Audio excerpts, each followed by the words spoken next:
नाज़रीन, आज के इस वीडियो में पिक्सल लैब के अंदर एक खूबसूरत सा लोगो बनाना सीखते हैं, जिसे आपने थंबनेल के ऊपर देखा है, जिसे आसानी से आप भी डिज़ाइन कर सकते हैं।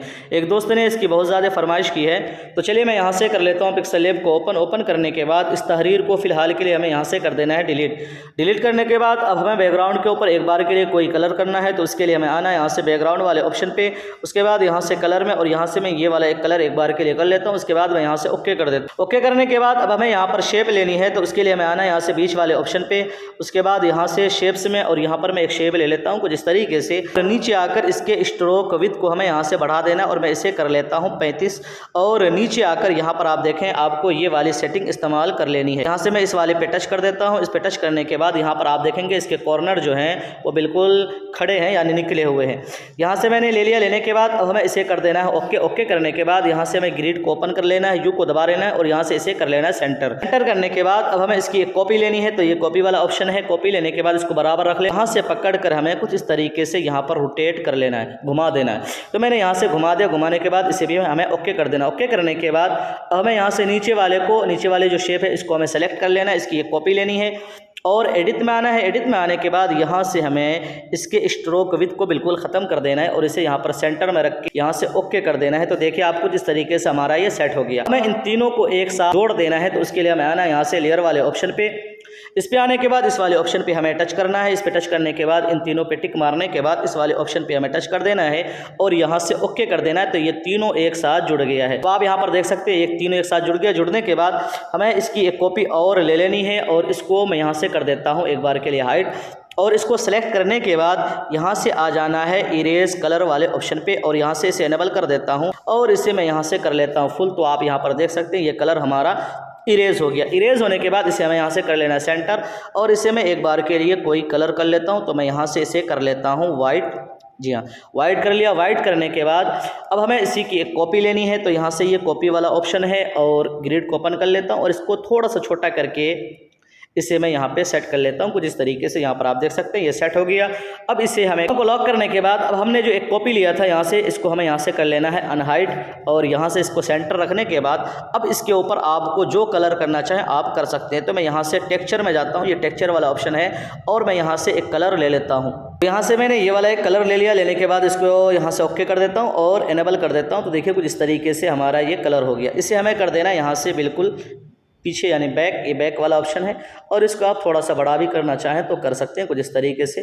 तो देखिए हमारा यहाँ पर ये सेट हो गया। इसे भी मैं कर देता हूँ लॉक। लॉक करने के बाद अब बारी है यहाँ पर हमें तहरीर लिखना है। तो आप जिस नाम से ये लोगो बना रहे हैं आप वो नाम लिख लें। तो उसके लिए मैं आना यहाँ से पेंसिल वाले ऑप्शन पे, टेक्स्ट में, एडिट में, और यहाँ पर मैं लिख लेता हूँ रंगे रज़ा। तो मैं यहाँ से रा ले लेता हूँ। रा लेने के बाद इसे मैं पेडिंग दे देता हूँ ताकि हमें सेट करने में कोई दिक्कत ना हो, और इसे थोड़ा सा बड़ा कर लेता हूँ। बड़ा करने के बाद इसे मैं यहाँ पे रख लेता हूँ, और यहाँ से फ़ॉन्ट में आकर मैंने जो इसके अंदर फ़ॉन्ट इस्तेमाल किया है उस फ़ॉन्ट का नाम मैं आपको बता देता हूँ। उस फ़ॉन्ट का नाम है उर्दू इमाद नस्तालिक रेगुलर।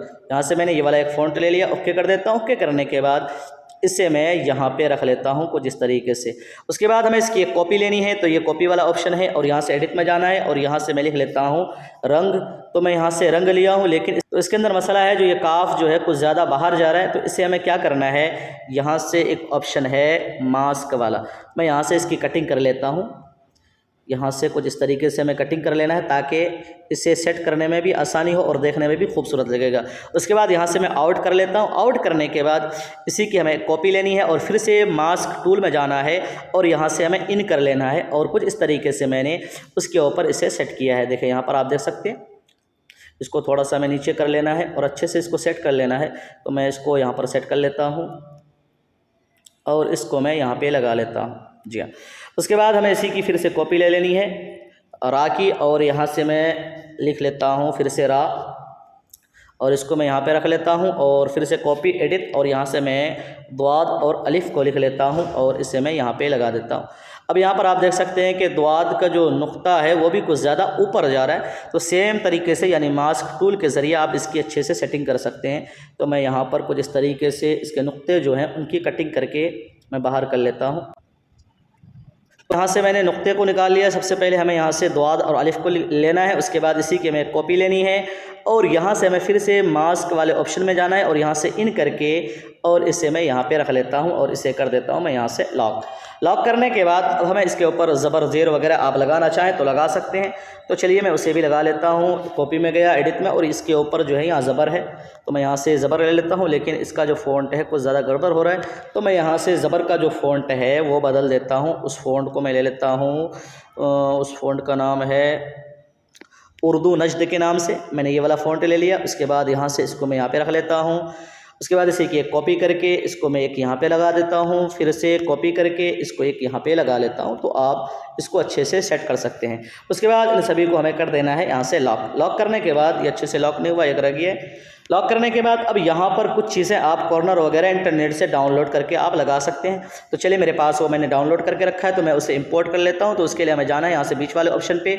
उसके बाद यहाँ से, और यहाँ से एक कॉर्नर को मैंने इंटरनेट से डाउनलोड करके रखा था, तो इसके पीछे बैकग्राउंड है। तो इरेज कलर में जाने के बाद यहाँ से इसका बैकग्राउंड में बिल्कुल इरेज कर लेता हूँ, और इसको छोटा करके एक मैं यहाँ पर लगा लेता हूँ और छोटा कर लेता हूँ। और यहाँ पर हमें अच्छे से सेट कर लेना है। यहाँ पे सेट कर लिया, इसको और छोटा कर लेता हूँ, और यहाँ पे सेट करने के बाद इसी की एक कॉपी ले लेता हूँ और एक यहाँ पे लगा लेता हूँ। तो इस तरीके से हमें यहाँ पर 4 लगा लेना है। तो चलिए मैं लगा लेता हूँ फिर से एक कॉपी, और इसको रोटेट करके इस तरीके से घुमाकर इससे मैं यहाँ पे लगा लेता हूँ। फिर से कॉपी, और इसको इस तरीके से रोटेट करके हमें यहाँ पे लगा लेना है। तो देखिए कुछ इस तरीके से हमने यहाँ पर लगा लिया चारों तरफ। अब इसका कलर जो है मैं एक बार के लिए वाइट कर लेता हूँ, ताकि सारी चीज़ें आपको अच्छी तरह से दिख जाए।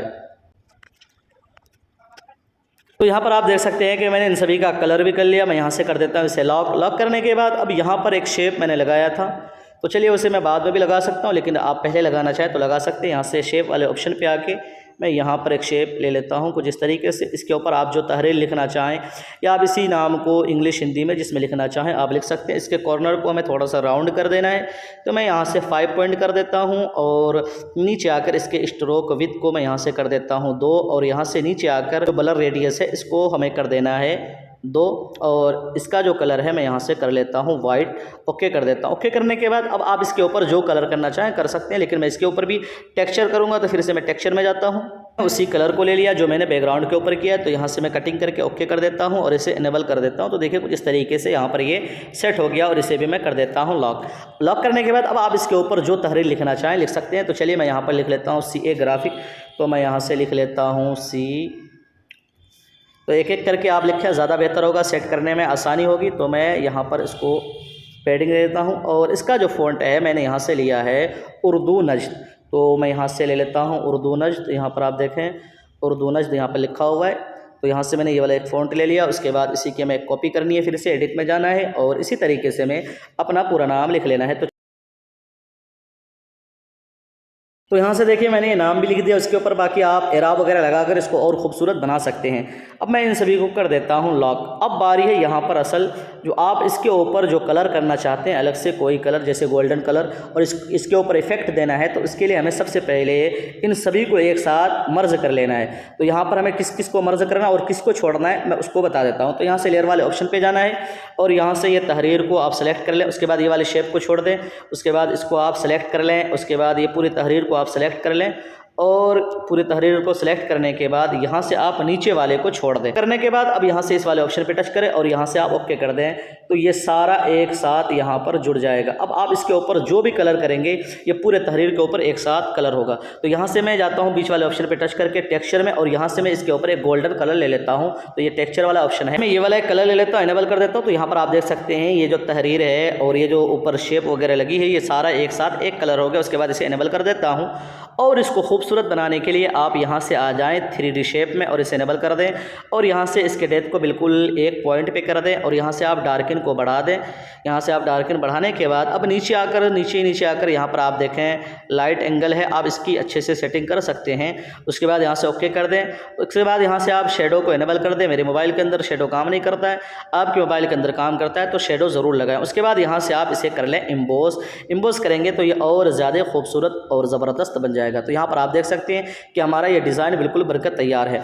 अब आप इन सभी को एक साथ यहाँ से आप मर्ज कर दें, यानी जोड़ दें, एक साथ जोड़ने के बाद अब आप इसको जितना छोटा बड़ा करके आप इसे सेव करना चाहें कर सकते हैं। उसके बाद यहाँ से आप बैकग्राउंड को ट्रांसपेरेंट कर लें, तो यहाँ से बैकग्राउंड वाले ऑप्शन पे आ जाएं और यहाँ से ट्रांसपेरेंट चूज़ करके यहाँ से आप ट्रांसपेरेंट करके आप इसको यहाँ से PNG में सेव कर लें। अब आप इसको जहाँ पर भी अल्ट्रा करके सेव कर लें। अब इसे आप जहाँ पर भी इस्तेमाल करना चाहें आप आसानी के साथ इसे इस्तेमाल कर सकते हैं। उसके बाद आप इसको दूसरे कलर में भी सेव कर सकते हैं। तो उसके लिए आप आ जाएँ यहाँ से कलर फिल्टर में और यहाँ से आप इसको इस तरफ कर लें, तो देखिए इसका कलर खुद ब खुद तब्दील हो जाता है। तो आसानी के साथ आप ये काम कर सकते हैं और कई कलर में आप इसे सेव कर सकते हैं। तो मुझे उम्मीद है कि वीडियो आपको ज़रूर पसंद आएगी। पसंद आए तो वीडियो को लाइक शेयर लाजमी क्या करें और चैनल को ज़रूर सब्सक्राइब कर लें। फिर मिलते हैं, तब तक अपना ख्याल रखिए। अल्लाह हाफिज़।